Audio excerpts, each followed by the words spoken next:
Well, the commission was renewed for 2 additional years, and I won't dwell on this too long, but in their 4th year we dealt on the issue of the inability of the intelligence community to communicate either betwixt themselves or certainly up and down the line between federal, state, and local.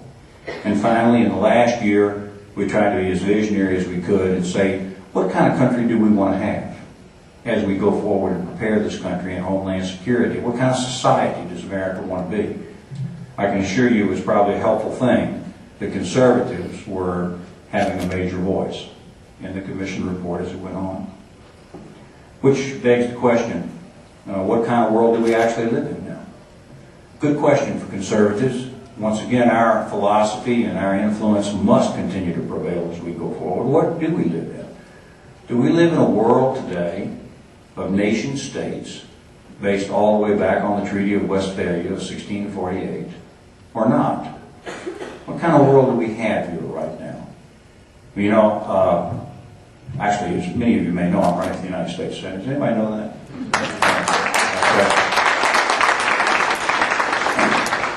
Some of the delegates have ever see some phone calls saying I'm in favor of the North American Union or something like that. I just broke up in laughter when I heard about that. The nation-state concept that we have today is old. It was based in 1648 and now up to this time. And it's been a way of organizing things internationally. And in the case of the United States, in the case of other countries too, it gives you the capacity to decide your own future and your own values. And we, of course, in this country have our republic based upon the freedoms and liberties of people. And with our controlled borders and our own democracy and people within the society, we are in a position to preserve these things for all time. Or do we live in a global society?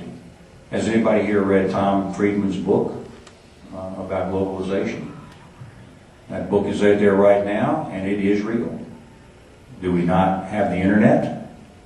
Are we not able to communicate on the internet anywhere globally, anytime, and basically with anonymity? Isn't that conversation going on right now? What about free trade? Free trade, which is almost a mantra, really, of the Republican Party.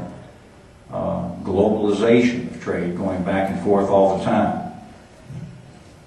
Do we in fact have open borders?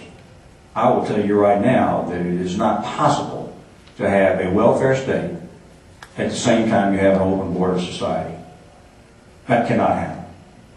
Because everybody would like to come here and, right, get part of the welfare state in the United States of America on the American taxpayer. Everybody loves that. So it's not possible to do that. So now all of a sudden all the old assumptions of the welfare state have to come into question as we allow people to come in anytime we want to. And of course, as we know, we're not planning to do that. Our plan is to, in fact, deal with this immigration issue as we go forward. But what are we living in?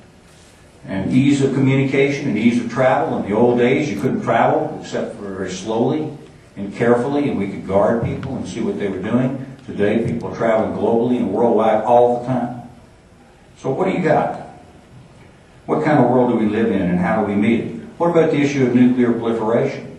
Now, our commission said we didn't think there was much chance of a nuclear attack in the United States of America. But as time marches on, if we don't do a really good job with nuclear proliferation, it is possible, I suppose, that we can end up with a nuke in this country, particularly if we have open borders and the capacity of people to travel extensively, and the dangers are quite inherent. Which leads me to the last topic, and then I'll sit down, Tom, so we can do Q&A. The last topic I guess I would say to you is this. Not only what kind of world do we live in, but how do we face the challenge in the United States of America of the tension that is going on between security and liberty? Now these are constantly tugging and pulling at each other. Constantly. And it's always been that way. We conservatives believe that our highest and best duty is to make sure that we preserve the safety and security of the people of the United States, so that their children can grow up and not be killed on the sidewalks or destroyed in roadside bombs in downtown Detroit, or that we see attacks that have occurred, although they have occurred extensively in this country for quite a long time. World Trade Center was attacked, to be sure, in 9/11, but it was attacked a decade earlier. Oklahoma City, I've seen that building. That wasn't a foreign attack, but it was certainly a domestic terrorist attack. And it could come again. And so the danger that we face is that we are not prepared. We're not prepared either physically or we're not prepared mentally for a potential attack in this country. And what happens if one occurs? There will be a reaction. What kind of reaction?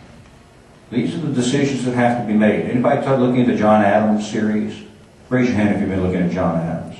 A few have. Interesting. I've learned a lot from the John Adams show, as a matter of fact. The Alien Sedition Acts were passed during the Adams administration because of anxiety and fear of French influence in this country at a time that it was thought we might go to war with France. And so the Alien Sedition Acts were passed. And if my recollection of my history, Tom, is right, I believe that it was Thomas Jefferson that tossed that back out again and said that we were not going to have Alien Sedition Acts in this country, even though security was a serious issue. It goes as far back as the beginning of the Republic. We've seen these issues reemerge all the way through American life and American history and American security, the tension between keeping people safe and keeping people free. So what do? It's very difficult to say we shouldn't just wiretap anybody anytime we want to. As conservatives, we often think that that's a good idea, but many conservatives think that's not such a great idea. That we ought to live in a society where we can be free from the intervention of government and live our lives the way that we want to live it. I think that's what conservatism is really about. So that's really the challenge that we're facing right now. If we prepare the American people for a potential attack, the attack will have less influence. If we tell people what the plan is, what the response will be, prepare, think it through, and then communicate it to the citizenry, and then place not only the knowledge, but also the responsibility, as Tom said, on the public to participate in our own homeland security. And we're all part of the team in order to make sure that we respond, then we will not give an inappropriate response when the attack finally comes. It will roll off of us. And we will understand what we all understand, which is that the American Republic cannot be destroyed from anyone outside, only from within when we change our values. And these, I think, are the great challenges that we have to face as we go forward. Let's remember what Benjamin Franklin said, the great founder. He who would trade essential freedom in return for security is entitled to neither freedom nor security. As far back as the beginning of the Republic, this issue and this debate was going on. I, for one, believe as it goes forward, we're at a crucial moment in the history of man. We don't actually know whether this globalization and this global international criminal network is a permanent international part of our world or whether it's a passing thing. But one thing I know, and that is that for many hundreds of years now, America has existed in a place where we preserve our freedom and obey the Constitution. That's what we do.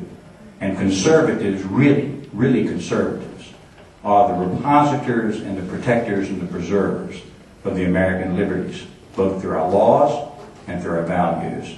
And that's why I'm so glad to be here today with you to talk about Homeland Security. Thank you very much.